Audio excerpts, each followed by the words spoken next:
The scope creep killer. Productizing freelance deliverables so clients can't ask for just one more thing. Fixed scope, fixed price, fixed checkout page. The three-part fix for freelancers who keep giving away extra work for free. Can you also just? Is the most expensive sentence in freelancing. It shows up after the deposit clears, after you've mentally moved on to the next client. And it always sounds small. One more edit round. A quick logo tweak. One more page in the deck. Each ask feels petty to refuse alone. But scope creep isn't one big theft. It's 100 tiny, reasonable-sounding withdrawals from your time. And most freelancers eat the cost because they never defined, in writing, where the work ends. The fix isn't a sterner tone in your emails. It's building the boundary into the product itself, so the client sees exactly what they bought before they ever ask for more. Why scope creep is really a naming problem. Most freelancers describe their service the way they describe it to a friend at a party. I do branding, or I write website copy. That description feels honest, but it's dangerously open-ended. If your service is branding, a logo, a full brand guide, business cards, and a 45-minute Canva tutorial for the client's intern all technically fall under it. You never lied. You just never drew a line, so the client drew it for you. At the edge of their imagination, not yours. Productizing means replacing the fuzzy noun with a fixed, itemized package. The brand starter kit. One primary logo, 2 color variations, a 1-page brand guide PDF, delivered in 5 business days, 2 rounds of revisions. That sentence tells the client in advance what a yes costs and what falls outside it. When someone asks for a 3rd revision round, you're not being difficult by saying no, you're just reading the package back to them. The 3-part fix: scope, price, checkout. This isn't a mindset shift you can will into existence over a coffee chat with a client. It needs infrastructure. 3 pieces, in order, each one reinforcing the last. Fixed scope.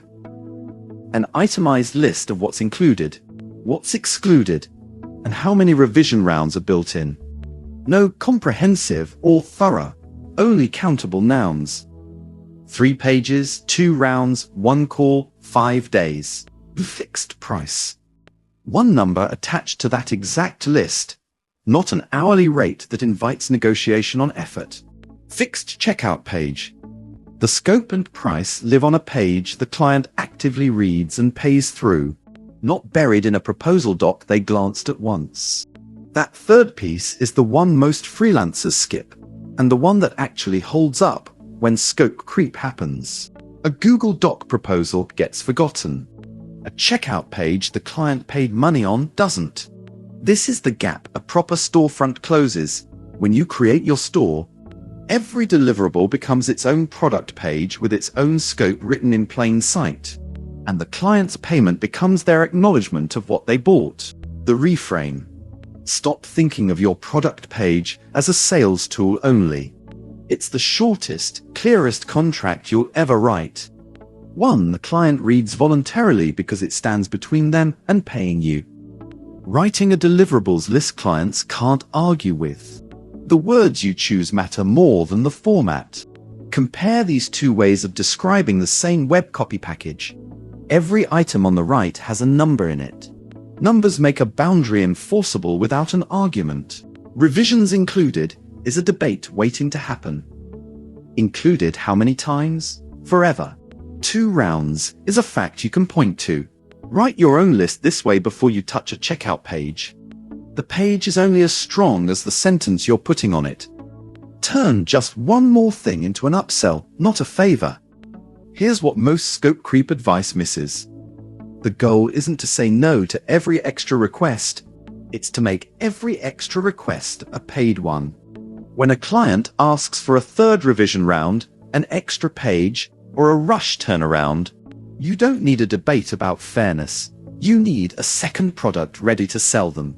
Productizing pays for itself twice. Once by protecting your original scope, And again by turning requests that used to cost you money into new revenue.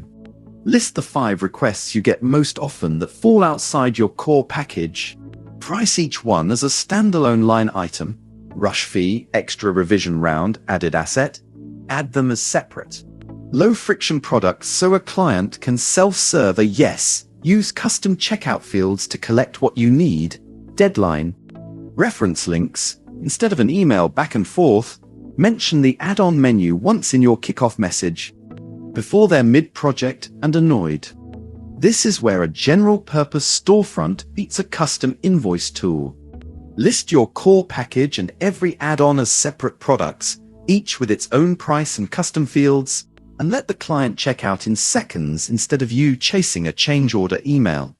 Check out a live example store to see a main offer laid out alongside smaller add-ons without the page feeling cluttered.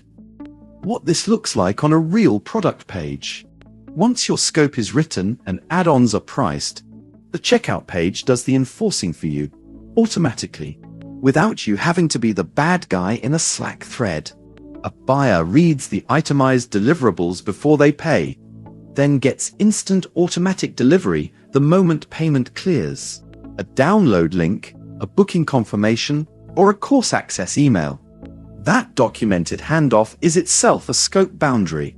The client knows exactly what they paid for. It also means you can connect Stripe or PayPal once and stop thinking about invoicing, since payment goes straight to your own account. Pair that with discount codes, a customer list, and a built-in inbox for questions, and the overhead of running a productized service drops to almost nothing. The client isn't trying to take advantage of you.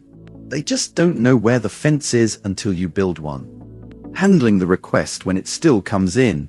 Even a perfectly productized offer won't stop every ask. It just makes your answer easy instead of awkward. When a client emails, can you also add a testimonials section? You're not improvising a boundary on the spot. You're pointing at a page they already agreed to. Happy to.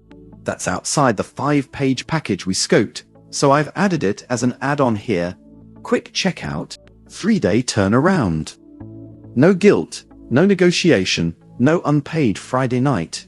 The scope did the hard conversation for you before it ever happened. The bottom line. Scope creep survives on ambiguity. The freelancers who stop bleeding free hours aren't the ones with the toughest email templates.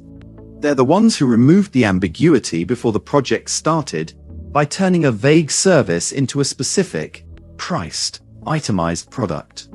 Every add-on you price in advance is revenue you'd otherwise have given away just to keep a client happy. This is also the difference between freelancing as one-off negotiations and running an actual small business. A store with clear products, clear prices, and automatic delivery is infrastructure that lets you sell while you sleep. Browse the blog for more guides and check pricing when you're ready to see which plan fits. Key takeaways. Scope creep is a documentation failure, not a client character flaw. Vague deliverables invite vague expectations. A productized offer, fixed scope, fixed price, fixed deliverables list turns "can you also" into a simple "that's a different package." Your checkout page is the contract your client actually reads. Put the boundary there, not just in a PDF they skim once.